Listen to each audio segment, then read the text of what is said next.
इधर आइए। निबंध लेखन कला एवं विज्ञान दोनों है।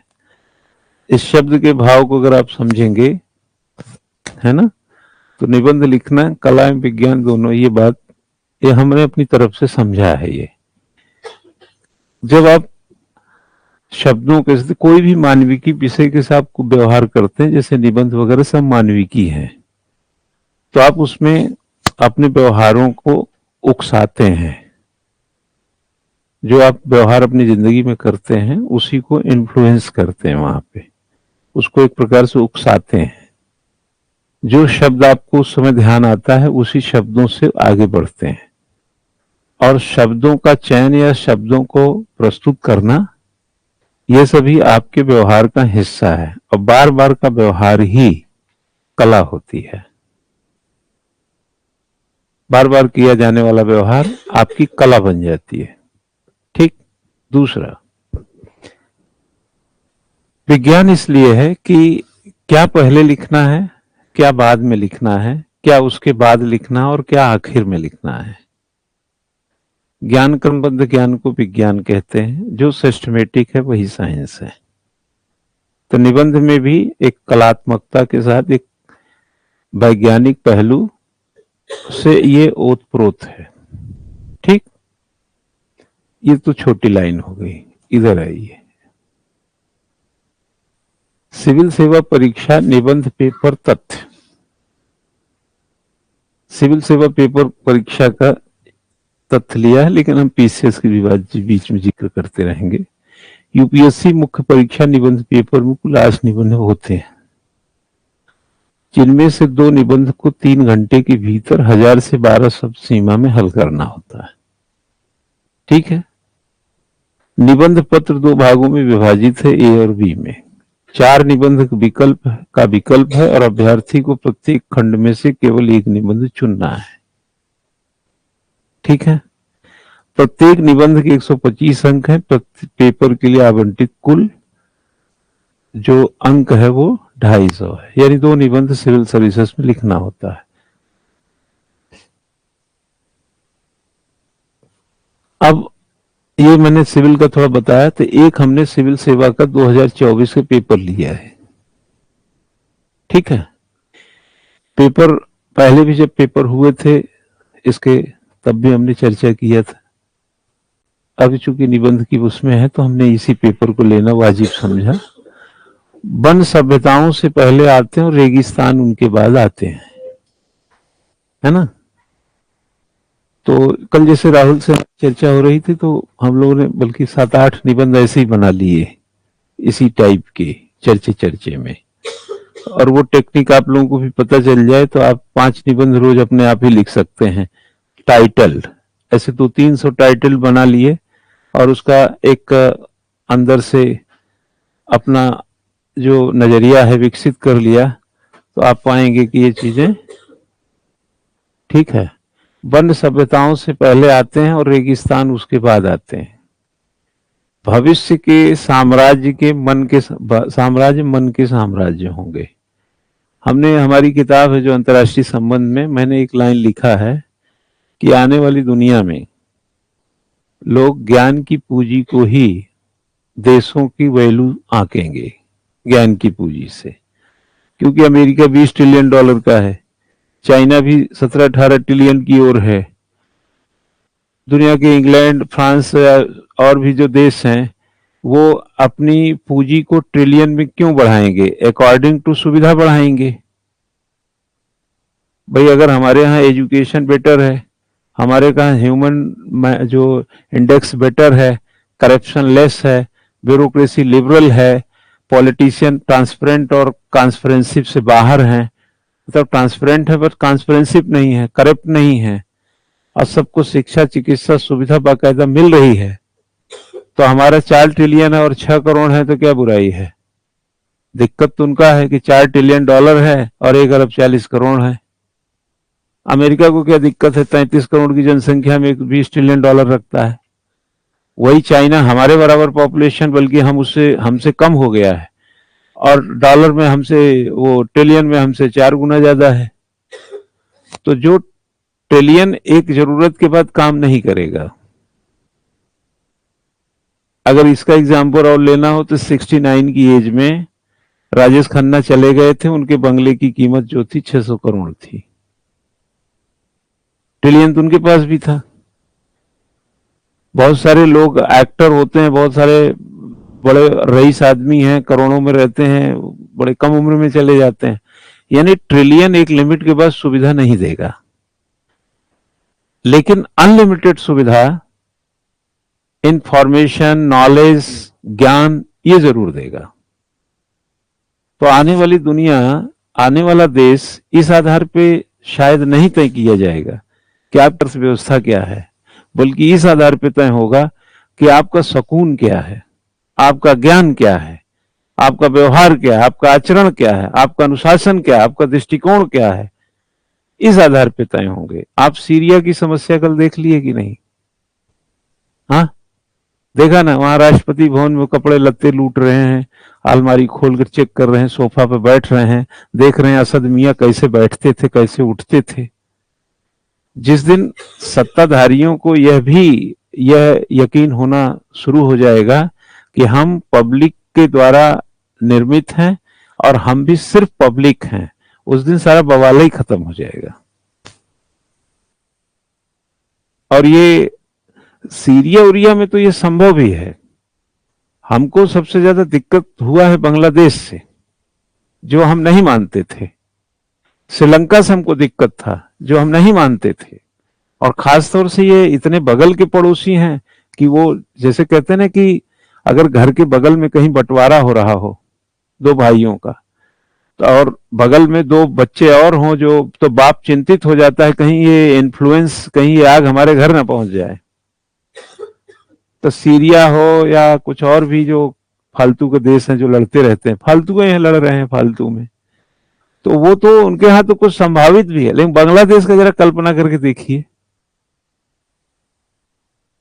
या लंका का कल्पना करिए, है ना। अगर ट्रिलियन कम भी है ना, और ज्ञान और संयम बेहतर है ना, तब भी संभाला जा सकता है। क्या समझे? गुलजार और राखी नाम सुने हैं कि नहीं? राखी जो है और गुलजार दोनों पति पत्नी थे। पति पत्नी कितने साल से नहीं है, है ना। लेकिन गुलजार राखी के पति और राखी गुलजार की पत्नी से बाहर नहीं रह पाई। नहीं है पति पत्नी, फिर भी ये किसके कारण? गुलजार जैसे व्यक्तित्व के कारण। आदमी संयमित होगा, अनुशासित होगा, तो कोई दहशत नहीं होगी। इसलिए पैसा वैसा जैसे लोग आजकल सब कुछ देख के करते हैं ना, पैसा, सुविधा, ये वो, आदमी चाहे नरक लोक का हो। क्या बोला उसने, प्लेटो ने, कि आदमी अच्छा कैसे बन सकता है, इस पे कोशिश करो। आदमी अच्छा सिर्फ पैसे से नहीं बनता है, आदमी बनता है ज्ञान से, संज्ञान से, विज्ञान से, व्यवहार से, बार बार का अभ्यास से, उससे बनेगा अच्छा इंसान। ठीक। तो मन का साम्राज्य कैसे? पोरस को उसने, सिकंदर ने जब पोरस को पर कब्जा किया, उसके पोरस को बंदी बना लिया सिकंदर ने, और जब सिकंदर के दरबार में पोरस को लाया गया, बेड़ियों से जकड़ा हुआ है, तो सिकंदर ने पोरस से क्या कहा कि तुम्हारे साथ कैसा सलूक किया जाए? तो पोरस ने क्या जवाब दिया? जैसे एक राजा के साथ बर्ताव करता है। सिकंदर इस बात से हतप्रभ था कि जो बेड़ियों से जकड़ा है, जिसका साम्राज्य छीन चुका हूं, वो कह रहा है कि हमारे साथ वैसा व्यवहार करो जैसे एक राजा से।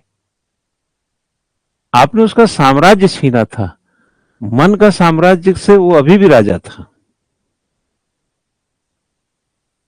क्या समझे? गांधी जी को अंग्रेजों ने जेल में डाला था, लेकिन गांधी जी का आंदोलन तो उनके दिमाग में चल ही रहा होगा। किसी को भी जेल में डाल दीजिए, आंदोलन से बाहर थोड़ी है। केजरीवाल को जेल में डाला, बाहर आकर के उसका पॉलिटिशियन तो फिर बाहर आएगा ही, वो तो पॉलिटिक्स का आदमी है, तो जेल में भी मन पे थोड़ी ना आप पहरेदारी कर देंगे। तो भविष्य के साम्राज्य मन के साम्राज्य, जो मन से मजबूत होगा वही इच्छानुसार शासन करेगा। तो यह चीज अगर थोड़ा सा डेरिवेट करके बढ़िया एग्जाम्पलाइज करके चलें 1000-1200 शब्द में, तो ये सब चीजें बड़ी रसूख का है, बहुत बढ़िया है। खुशी का कोई रास्ता नहीं है, खुशी ही रास्ता है। संदेह करने वाला व्यक्ति सच्चा वैज्ञानिक है। संदेह करने वाले को ज्यादा मेहनत करनी पड़ती है। आते हैं इधर, सोशल मीडिया युवाओं में खो जाने के डर को बढ़ावा दे रहा है ना, जिससे अवसाद और अकेलापन बढ़ रहा है।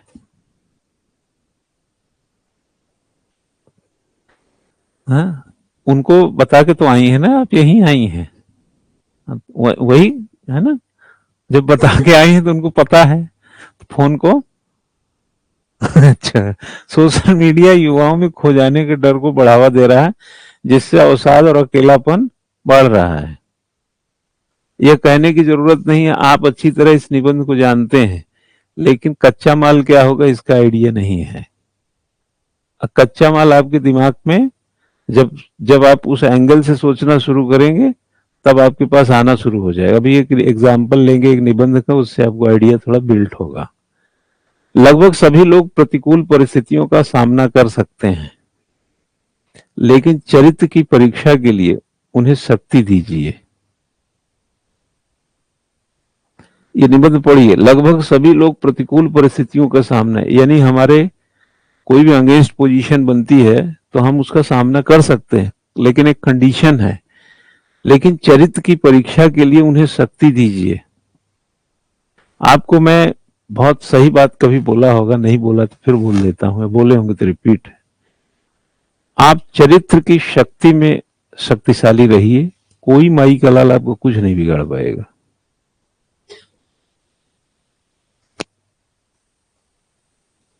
कोई कुछ कर ही नहीं सकता आपका। चरित्रवान व्यक्ति जो होता है ना, उसका इस धरा पर कोई बाल बांका नहीं कर सकता। उसमें असीम ताकत होती है। ज्ञान से, गुण से, चरित्र से, अनुशासन से, समन्वय से, अपने स्वयं के इंद्रियों पे नियंत्रण से, और स्वयं पर अपना सुपरिटेंडेंस का काम करना, कंट्रोल करना, और स्वयं को करेक्ट करते रहना, और स्वयं के लिए स्वयं को इंस्पेक्टर बनाए रखना। जिस व्यक्ति में अंदाज आता है उसका दुनिया का कोई भी इंसान से डरने की कोई जरूरत नहीं। कोई सत्ता हो, कोई सत्ताधारी, कोई ब्यूरोक्रेट हो, कोई गुंडा हो, मवाली, किसी से डरने की जरूरत नहीं है। जब आप गलती करेंगे तब आप छुपाएंगे, एक खौफ पैदा रहेगा, किसी को पता न चल जाए, ये ना हो जाए, वो ना हो जाए, वो न फलाना होना ढिमका। तो हम आने वाली समस्या कोई भी उससे लड़ सकते हैं, बशर्ते कि चरित्र की शक्ति हमारी मजबूत। यही तो कह रहा, उन्हें शक्ति दीजिए। किस बात के लिए? चरित्र की परीक्षा के लिए ना। सीता जी को रावण उठा के ले गया था, राम को तो पता भी नहीं था कि सीता किस कोने में गई है, किस दिशा में गई है। खोज खाज के महीनों की मेहनत के बाद तब जाके पता चला कि सीता लंका में है। सीता के पास कुछ नहीं था, कोई शारीरिक ताकत नहीं थी, कोई सैन्य बल नहीं था, कोई रुपया पैसा नहीं था, कोई सपोर्टर नहीं था, कुछ भी नहीं था। एक बियावान में थी वो, जहां सिर्फ उनको नुकसान पहुंचाने वाले लोग थे। लेकिन उनके पास एक चीज था, चरित्र। एक चीज था, चरित्र। जो रावण बाली जैसे योद्धा को मार दिया, बाली जैसे योद्धा से लड़ पड़ा, जिसका कि 1.5 गुना बल हो जाता है, 2 गुना बल हो जाता है उसका, जो दुनिया को हरा चुका हो, जो रावण से लोग थर्राते हों, इंद्र जैसे लोग पानी भरते हैं उनके आगे, और जो भगवान को ही चैलेंज देता हो, एक नारी से कैसे हार गया वो? सिर्फ किसके कारण? चरित्र की शक्ति के कारण। तो चरित्र की शक्ति, जब परीक्षा, क्या लिखा? चरित्र की परीक्षा के लिए उन्हें शक्ति दीजिए। और राम जब जीत के लाए थे ना, तो अग्नि परीक्षा हुई थी, उस परीक्षा में भी कैसे उत्तीर्ण हुई? रावण उठा के ले गया तब भी वो विजेता रही। राम ने अग्नि परीक्षा लिया तब भी उसमें बाहर साफ सुथरी। फिर उसके पहले जब वो 14 साल के वन में उनको कोई तक एक बड़ी वजह तो रही होगी ना कोई, और सिर्फ वो बड़ी वजह होती है चरित्र। क्या समझे? एक बड़ी अच्छी कहा जाता है कि अगर आपका मोबाइल नंबर 20 साल से चल रहा है, मोबाइल आप नहीं बदले हैं, मैं कहीं पढ़ा था कि अगर आपका मोबाइल 20 साल से वही चल रहा है तो इसका मतलब है कि आप समाज में काफी स्वीकार्य व्यक्ति हैं। गलत लोग तो अपने मोबाइल नंबर ही बदलते रहते हैं। दूसरा, अगर आपका मोबाइल दिन भर आपके घर में छूट गया है और सब आप बच्चे भी देखते हैं, सब भी देखते हैं, तब भी आप अच्छे व्यक्ति हैं। आप मोबाइल डाइनिंग टेबल पे छोड़ दीजिए और आप वॉकिंग चले गए करने। अगर आप ट्रांसपेरेंसिव हैं तो मोबाइल किसी को देंगे नहीं आप। और चरित्र की शक्ति आपकी मजबूत है तो मोबाइल तो हम आप ही को देख चले जाएंगे कि जरा ये बच्चा ये चार्ज हो रहा है, जरा देख लेना, कोई फोन फान आएगा रिसीव भी कर लेना। अब चूंकि ऊपर वो नहीं है, नहीं जितेंद्र रहता था, आजकल नहीं है, तो जितेंद्र रहता था तो मैं उसको कहता था फोन ले लो, रिसीव कर लेना, इसमें से फोन कोई आएगा घंटी पंटी बजे। और अगर मुझे किसी से बचना हो तो हम क्या ऐसा क्यों बोलेंगे? तो फिर वो थोड़ा मोड़ा रहता है, नहीं देखते नहीं है आप बवाल। बड़ी बड़ी सुविधाओं में रहते हैं लेकिन जिंदगी कब कहां प्रॉब्लम में रहती है, क्योंकि वो दिक्कतें यहाँ पे। तो इसको आप जोड़ बटोर लेंगे। जैसे सीता जी का एक एग्जाम्पल बहुत अच्छा है। आप बता सकते हैं पांडवों को इतने साल का वो भी वनवास काटे, अज्ञातवास काटे, क्या था उनके पास? द्रौपदी के पास क्या था? चरित्र ही तो था। अर्जुन के पास क्या था? भीम के पास ये सब क्या थे? अनुशासित ही तो थे सभी, तभी तो जीते। और दुर्योधन, है ना? तो आप कंपेयर करके देखेंगे तो ये निबंध बहुत तगड़ा है, महाभारत रामायण से और कुछ अच्छी चीजों से कहीं से जोड़ के लिखा जा सकता है। बड़े परिणाम वाले सभी विचार हमेशा सरल होते हैं। थोड़ा उस दिन हमने जिक्र किया था हल्का फुल्का, है ना, कि कोई भी बड़ा नतीजा जो होगा ना वो हमेशा सरल विचारों से आएंगे। गलत होने की लागत कुछ न करने की लागत से कम है ना।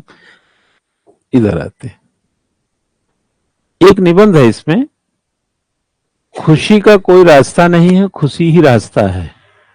तो इस निबंध का थोड़ा सा एक देखिए, खुशियों का कोई रास्ता नहीं है, खुशियां ही रास्ता है। ये महात्मा बुद्ध का कथन है। ये स्टेटमेंट था महात्मा बुद्ध का। इसी से मिलता जुलता एक कथन गांधी का भी मुझे मिला। खुशी तब होती है जब आप जो सोचते हैं, जो कहते हैं और जो करते हैं सब में सामंजस्य हो। गांधी जी ने क्या कहा कि खुशी तब होगी जब आप जो सोचते हैं, जो कहते हैं और जो करते हैं, आप सोचते कुछ हैं, कहते कुछ हैं, करते कुछ हैं, तो आप कार बड़ी हो सकती, मकान बड़ा हो सकता है, लेकिन खुशी नहीं होगी। आप समझे ना? आप अगर सब चीज में सामंजस्य पैदा करेंगे तो गांधी जी के हिसाब से खुश, और आप रहता भी है। आप करके देखिए, यहां कुछ बोले हैं, वहां कुछ बोले हैं, तो आपने अगर सामंजस्य नहीं है तो आपको डर रहे कहीं ये बात वहां ना बता दे। इसलिए कहा जाता है सच बोलने का एक फायदा होता है, मालूम है क्या? और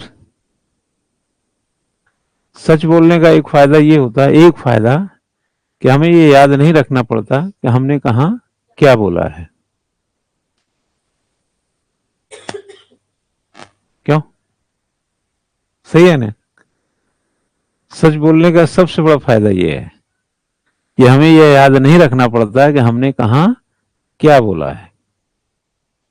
और अगर आप जो सोचते हैं, जो बोलते हैं और जो करते हैं, तीनों में एक खूबसूरत सामंजस्य है, जो गांधी जी का कमेंट है, तो आप खुश रहेंगे।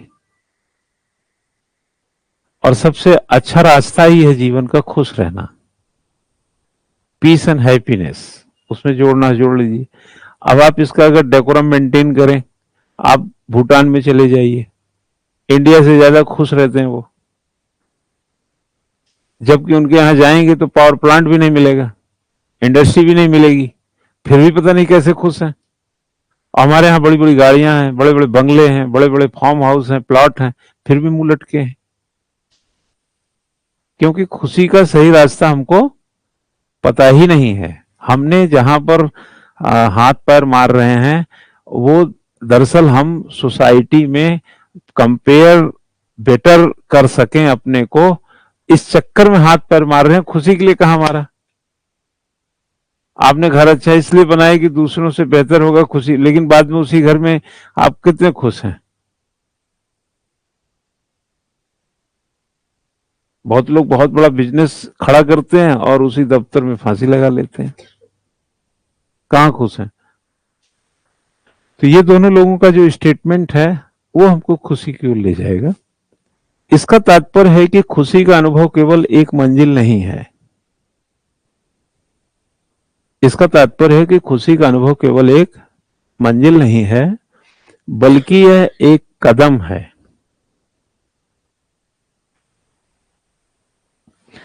खुशी को जीवन की यात्रा का एक अहम हिस्सा माना जाना चाहिए, न कि किसी दूर के लक्ष्य के रूप में। खुशी को वर्तमान में पाने पर जोर दिया जाना चाहिए, न कि कुछ शर्तों को पूरा होने पर। खुशी के बारे में कुछ तथ्य हैं। खुशी आंतरिक मन का हिस्सा होती है और इस पर किसी और का अधिकार नहीं हो सकता। ठीक है, हम किस बात के लिए खुश हैं, ठीक वही बात मैं आपको बता भी दूं, तब भी आप उतना नहीं खुश हो सकते हैं, क्योंकि यह मामला आंतरिक है, बाह्य नहीं है। बहुत लोगों ने राजपाट लुटाकर खुश खुश हुए, बहुत सारे लोग राजपाट बना के भी नहीं खुश हो पाए, दुखी रहे। तो ये बहुत एक इसका पैरामीटर बड़ा उतार चढ़ाव वाला है। तो पहला लाइन है कि खुशी मन का एक हिस्सा होती है और इस पर खुशी का अधिकार, किसी का अधिकार नहीं हो सकता। खुशी सकारात्मक भावनाओं और जीवन की संतुष्टि के रूप में वर्णित की जाती है।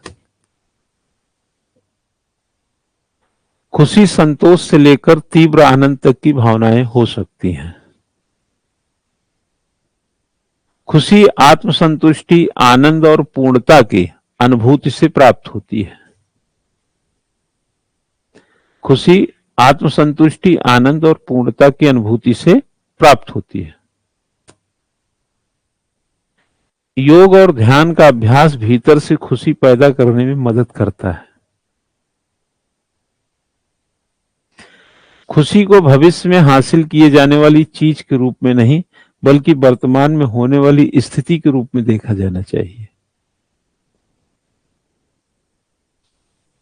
ठीक है, अब अपने अगर नीचे से थोड़ा चले हम, तो खुशी को भविष्य में हासिल की जाने वाली चीज के रूप में नहीं, बल्कि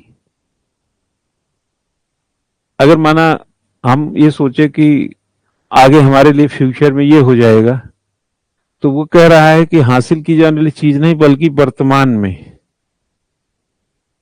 वर्तमान में आपकी क्या स्थिति है, उस रूप में देखा जाना चाहिए। अच्छा, प्रॉपर्टी किस काम की होती बताइए मुझे, एक काम का बताइए प्रॉपर्टी। अगर आप कहते हैं कि आपका मकान 2 करोड़ का है, तो बेचेंगे तब ना 2 करोड़ का होगा। नहीं तो खाने सोने की जगह है वो। आप खामखा खुश हैं, हाँ, कितनों करोड़ का मकान है भाई। राजेश खन्ना 600 करोड़ के बंगले में रहते थे। राजेश खन्ना का बंगला जो था वो 600 करोड़ का था, कीमत बताते हैं लोग। 69 की एज में चले गए। तो जब बेचेंगे तब ना 600 करोड़ का पता चलेगा। ऐसे तो घर है आपका, वहीं रहते खाते बालकनी में कुर्सी लगा बैठे रहते हैं। अब आपके पास जैसे हमारे मान लो पुरखों की जमीन है, हम सोचें कि यार ये जमीनें बड़ी महंगी हो गई हैं, अरे जब हम बेचेंगे तब ना महंगी होगी। पिताजी के टाइम में जमीन सस्ती रही होगी, हमारे टाइम में महंगी हो गई, लेकिन काम तो दोनों का नहीं है ना। सस्ते महंगे से क्या होता है जब बेचने नहीं है तो। अरे यार हद हो गया। ये आप गलत फहमी वाली खुशी में है, फंसे हैं कि नहीं फंसे हैं? नहीं, आप बताइए। गांव में आपका 50 बीघा जमीन है और आपने सोचा यार हम तो करोड़ों के मालिक हैं। अरे तुम खाक मालिक हो। पिताजी के पास भी वही जमीन, माइग्रेट होके तुम्हारे पास आ गई वही जमीन। उनके टाइम में लाख रुपए बीघा भी नहीं थी, तुम्हारे टाइम में 20 लाख रुपए बीघा हो गई। लेकिन बेचना तो दोनों को नहीं है ना, तो जमीन है बस, खत्म। इस गलत फहमी में खुश होने का क्या फायदा, ये खुशी है ही नहीं। ये वाले खुशी नहीं, क्या कह रहा है? खुशी को भविष्य में हासिल की जाने वाली चीज के रूप में नहीं, बल्कि वर्तमान में होने वाली स्थिति के रूप में। कोई बीमार है, 5 लाख की जरूरत है, 5 लाख अकाउंट में है। अब ये तो नहीं कहेंगे ना डॉक्टर को, है डॉक्टर साहब, बोले जी 50 बीघे का फार्म हाउस है, इलाज कीजिए। बेचूंगा ना, करोड़ों का बिकेगा। वो बोलेगा प्रभु 5 लाख रुपये लाइए। वर्तमान क्या है? भविष्य। भविष्य से उसको क्या, उसको प्लॉट दिखा के इलाज कराएंगे? या डॉक्टर के पास जाइए, डॉक्टर ने कहा कि कितना फीस है, बोले 500। बोले डॉक्टर साहब हर्रा वाला में 1 बीघा जमीन है हमारे पास, और जानते हैं 3-4 करोड़ रुपए बीघा में चल रही है, 500 रुपये तो बहुत मामूली है, देख लेंगे बाद में, हो जाएगा इलाज। ये सब ख्याली खुशी है। खुशी मालूम है क्या है? अगर आप पर्सनल लेवल पे खुशी को तलाश रहे होंगे, सबसे पहले आपका स्वास्थ्य। ठीक, आप जिनके आसपास रहते हैं ना, वो सब ग्रेविटी हैं, माता पिता भाई बहन, ये सब ग्रेविटेशनल फोर्स में रहते हैं। कोई स्ट्रांग है कोई वीक है, बट सब बने हुए हैं, तभी वो व्यवस्था बनी रहती। एक मैं एक गया था रिसेप्शन पे 7 तारीख को, वहां पे एक सज्जन मिले, बोले कि बेटी की शादी करनी सर, पीएचडी कर रही है, सोच रहा हूँ कोई लड़का मिल जाए तो कर दें, लेकिन हम बहुत सस्ती शादी करना चाहते हैं सर। अरे हमने कहा यार आपने तो मेरे मन की बात कर दी, बिल्कुल सस्ती करो। बोले सर ये आडंबर उडंबर हमको ठीक लगता नहीं, हमने अपने बच्चों को कह दिया बेटा सस्ती मूली शादी करेंगे, लड़का अच्छा खोजेंगे। हमने कहा यार और क्या चाहिए, यही तरीका ही है। वो कहने लगे कि सर लड़का इसलिए अच्छा खोजना है और ठीक से खोजना है कि ये टिकेंगे नहीं सर, बच्चे टिक नहीं रहे आजकल, साल 6 महीने में कचहरी मिल रहे हैं, तलाक। बोले हमारे घर के सामने शादी हुई सर, 1 महीना नहीं हुआ है, नोटिसबाजी जारी है। पहले 5 2.5 3 लाख रुपए का ये रिसेप्शन का जगह लो, फिर 4 लाख का खाना खिलाओ, ये करो वो करो, बाद में 1 महीने बाद नोटिस। ये धंधा बंद, हम नहीं करेंगे। लड़का खो देंगे और चाहे हम 10 लोगों के बीच शादी करेंगे, लेकिन ये आडंबर करके हमको दिखावा नहीं करना है। वो सही बात कर रहे हैं वो। अजीत ये अच्छा मालूम है ये इतने लोगों को क्यों बुलाया जाता है? ये विटनेस, ये गवाह हैं कि खाना खाए थे हम शादी में, तुम्हारे आए थे, इनकी शादी हुई है। समझ गया ना? ये उसके गवाह हैं। अब आप बताइए, कचहरी में गवाही देने जाते हैं वो, खा के इसे मुंह पूंछ किधर लगा के निकल लेते हैं। इधर आइए, इसको देख लीजिए, उल्टा देख लीजिए। एक ये हो गया योग और ध्यान। ये देखेंगे पुरानी परंपरा है, अब कितने लोग इससे सहमत हैं। खुशी, आत्म संतुष्टि, आनंद और पूर्णता की अनुभूति। खुशी संतोष से लेकर तीव्र आनंद तक की भावनाएं। खुशी सकारात्मक जीवन की संतुष्टि के रूप में वर्णित। खुशी आंतरिक मन का हिस्सा, यह किसी का इस पर अधिकार नहीं है। इधर आइए, यूपीएससी मुख्य परीक्षा में निबंध कैसे लिखें। निबंध विषय के लिए कच्चा प्रारूप तैयार करें, पहला काम, फर्स्ट स्टेप। विषय को गहराई दें। विषय की गहराई मिलती है विषय पर बने रहने से और सही उदाहरण और सही शब्द लाने से। अच्छी और अभिव्यंजक भाषा का प्रयोग करें। भाषा अच्छी हो, जैसे सिर्फ है, या मतलब ऐसे घटिया शब्द जो बहुत अलग निबंध में कुछ चला सकते हैं आप, उत्तर में बिल्कुल नहीं चलता है, निबंध में कहीं चला सकते हैं। तो निबंध बहुत लंबा लिखना होता है, तो तुरंत जो शब्द आता है फिर वो बहुत छानबीन नहीं कर पाएंगे। 1000 शब्द लिखते समय जो शब्द चलन में आ जाता है दिमाग में, वो पेन उगल देती है, तो चलने दीजिए, लेकिन कोशिश करिए कि अच्छे शब्द हो। एक अच्छा परिचय लिखें, वह बिंदुओं को जोड़ें। जब आप एक परिचय, जो परिचय में लिखेंगे, उन सब परिचय को पूरे निबंध में बिंदुवार जुड़ा होना चाहिए।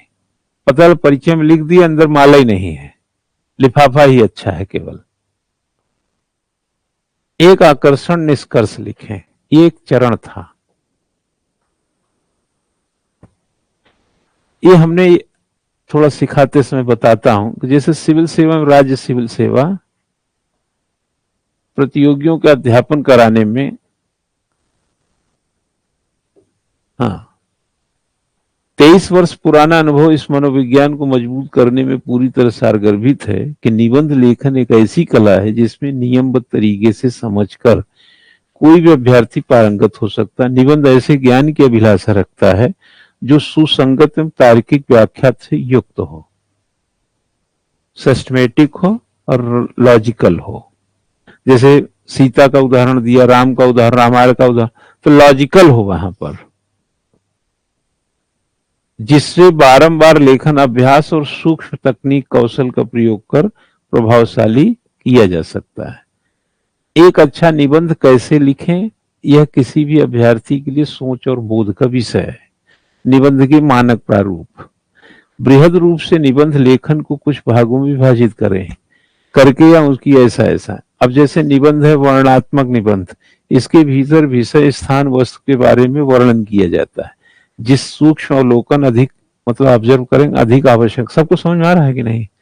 वर्णनात्मक का मतलब एनालिटिकल हो गया यहाँ पे। एक हो गया कथनात्मक निबंध। कथनात्मक समझते हैं, अभी बता रहा हूं।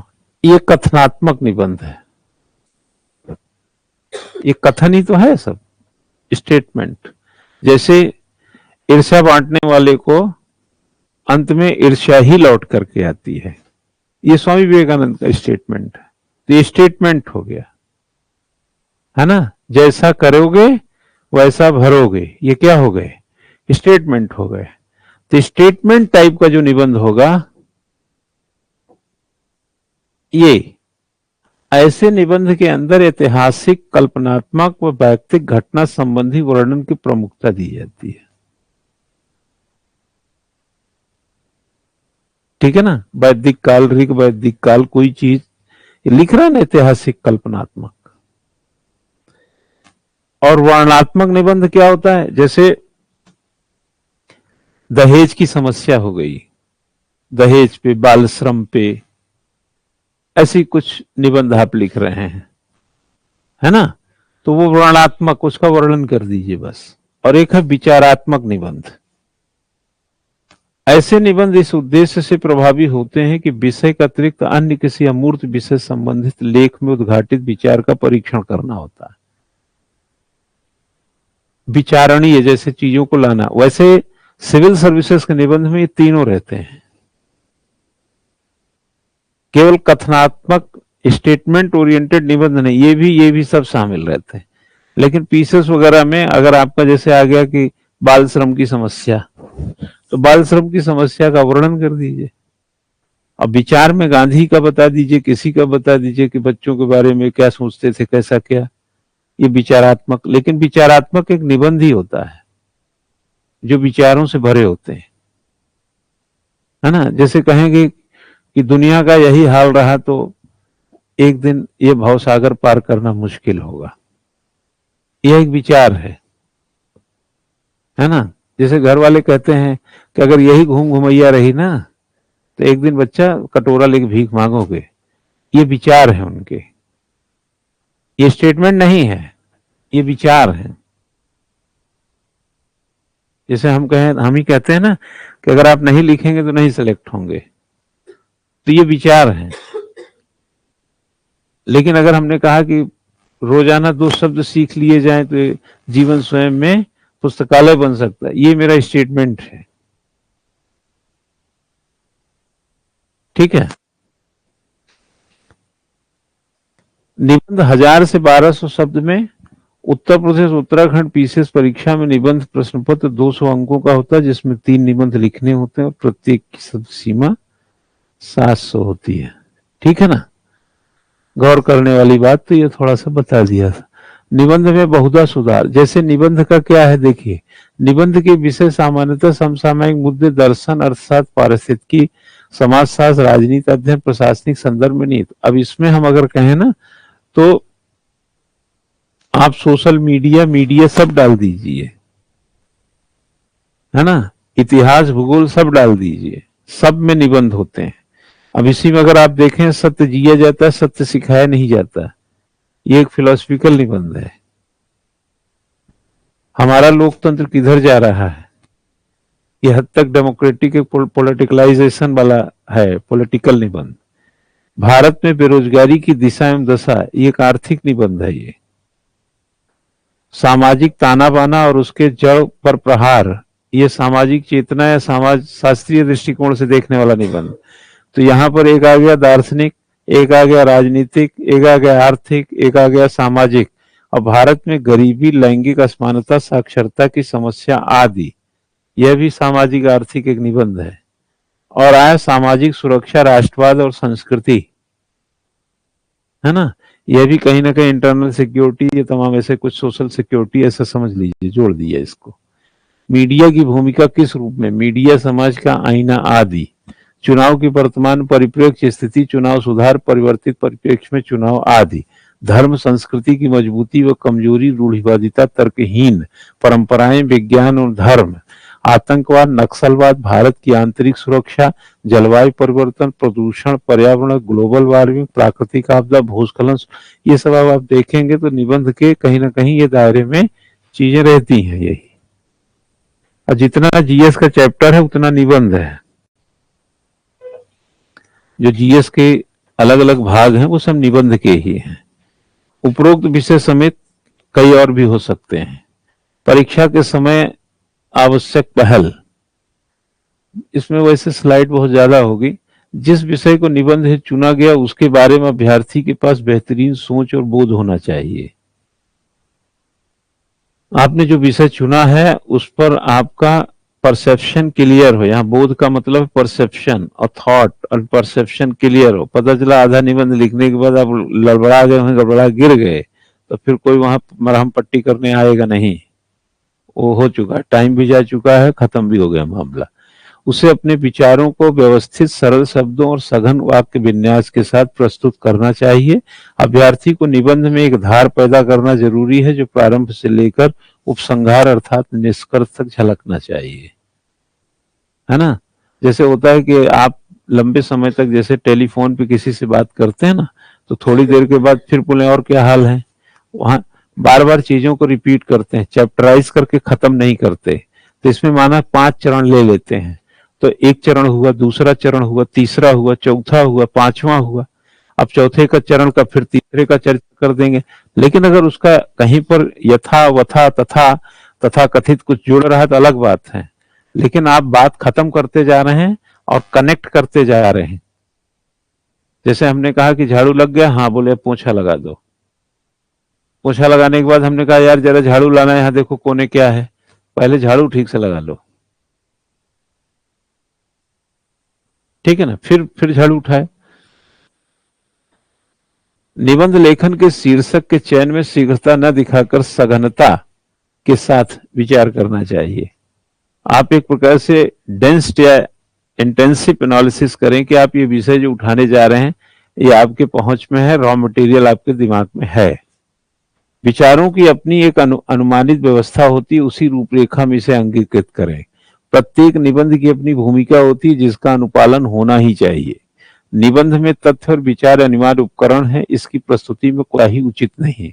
दृष्टांतों का उदाहरण निबंध का मार्मिक पक्ष होता है।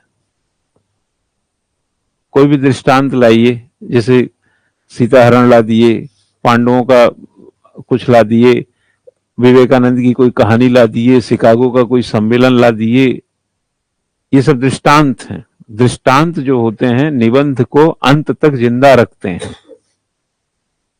निबंध अंत तक कैसे जिंदा रहेगा? दृष्टांत से। और एक एग्जामिनर 1000-1200 शब्द आपका क्यों पढ़े? क्या ऐसा किए हैं आप?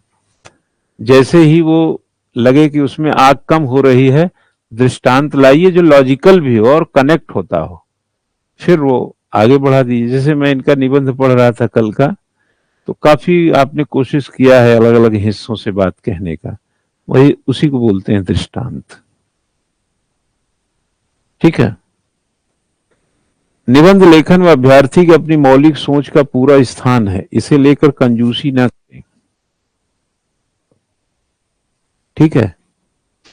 निष्कर्ष भी होता है और यह ऐसा होना चाहिए कि अभ्यर्थी के स्वयं के विचारों को स्पष्ट व्याख्या मिले और जो निबंध में लिखा है उसका भाव और प्रभाव के साथ मूल्यांकन का दिग्दर्शन होता है।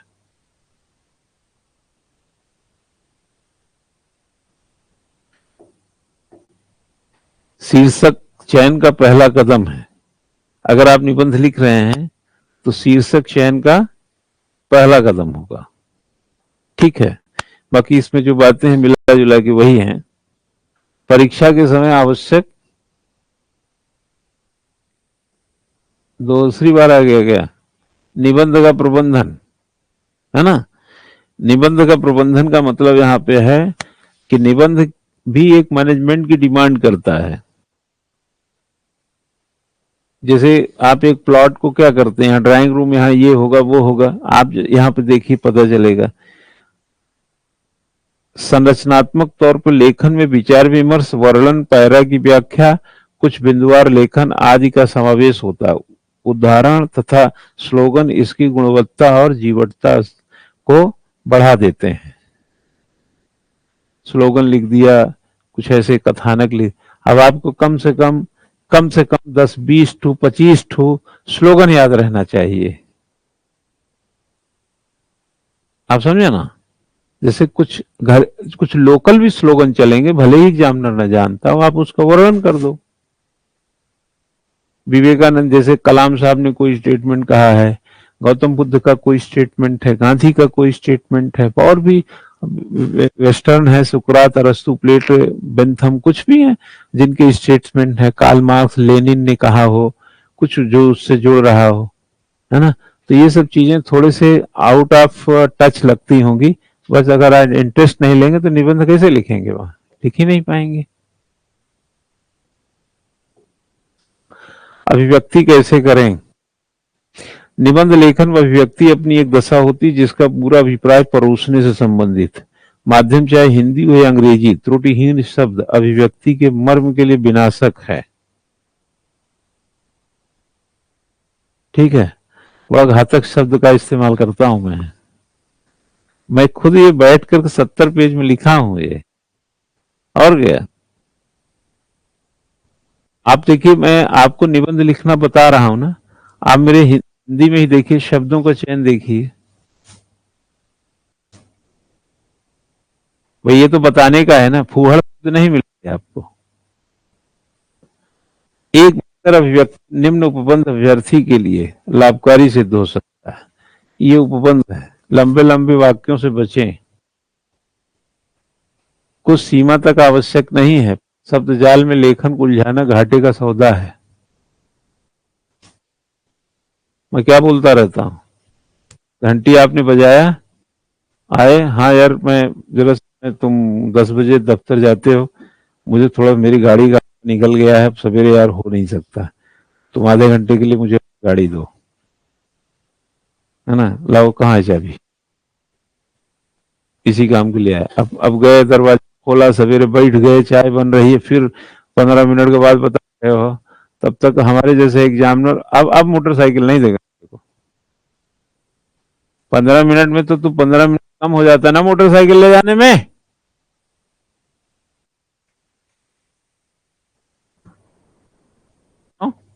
और सामने वाले को सोचने क्यों दे रहे हो?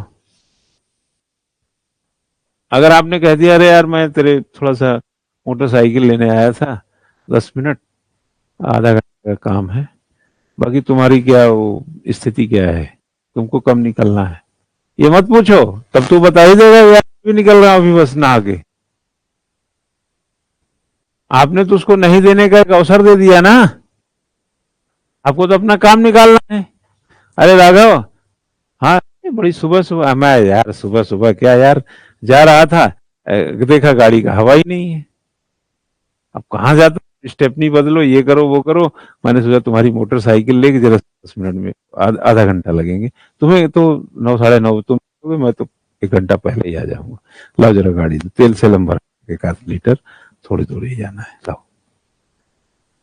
न तेल सोचने दिया, ना उसको टाइम सोचने दिया, ना कुछ नहीं दिया, वो हक्का बक्का कहे, अरे रमेश, हाँ बेटा जब चाबी ले आना गाड़ी की तो, हाँ कहाँ पे, ठीक है, नहीं तो राघव रस्तोगी ही है ना। कभी राघव रस्तोगी हो जाएगा, कभी केवल रस्तोगी हो जाएगा, समझे ना। तो आपने सोचने, अब एग्जामिनर को वैकुम देंगे, जगह देंगे सोचने का, तो नंबर काट देगा आपको।